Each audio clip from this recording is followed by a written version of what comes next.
Bonjour à tous et bienvenue sur opentuto.com. Dans cette vidéo très courte, on va apprendre à créer des pages. Comme vous savez, notre application se compose uniquement d'une seule page. Jusqu'à maintenant, nous avons la page Home. En réalité, et lors de la création des applications mobiles ou des applications web, on a toujours tendance à créer d'autres pages. Parce qu'une application qui se compose à une seule page, c'est pas vraiment une application. C'est quelque chose de très minimaliste. Et souvent on a tendance à créer d'autres pages. Donc pour créer une autre page, on va utiliser la CLI d'Ionic. Soit vous allez dans le terminal de VS Code, terminal new terminal, et vous exécutez la commande que je vais vous montrer tout de suite. Soit vous utilisez l'invite de commande ou votre terminal.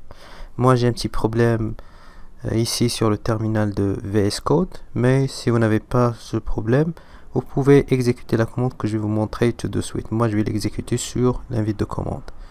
Donc l'application s'exécute ici sur mon invite de commande. Je vais cliquer sur CTRL-C pour arrêter l'exécution. Je vais choisir oui.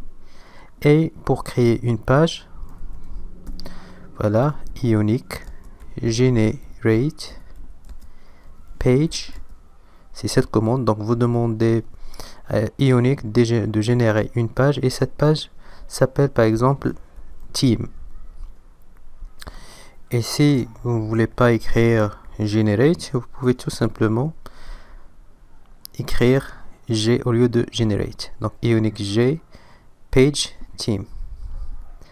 Donc cette commande va nous permettre de créer une page avec le nom Team. Voilà, on a le plan, voilà ce qui s'est passé, c'est la création de toutes ces informations et il y a eu une mise à jour sur ce fichier là. Tout d'abord on commence par cette nouvelle page qui vient d'être créée et la mise à jour du fichier, c'est quel fichier? C'est src app.approaching module.ts. Voilà, c'est ce fichier là.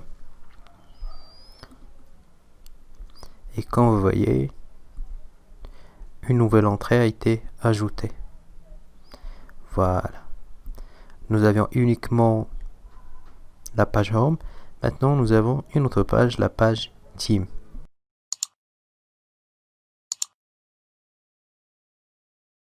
Si je reviens à mon application, voilà ici j'ai Home.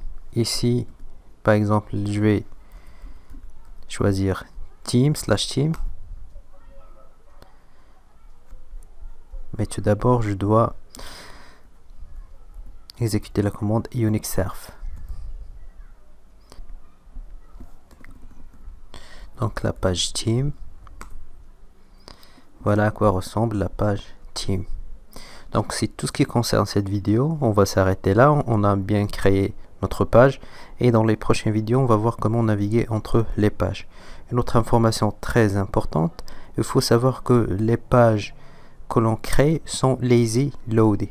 Le principe de lazy loading, c'est cette page par exemple Team n'est pas chargée en mémoire tant que l'utilisateur n'a pas fait appel à cette page, ce qui permet d'avoir une application un peu plus performante. Le lazy loading, c'est très intéressant et très important. Merci, à bientôt.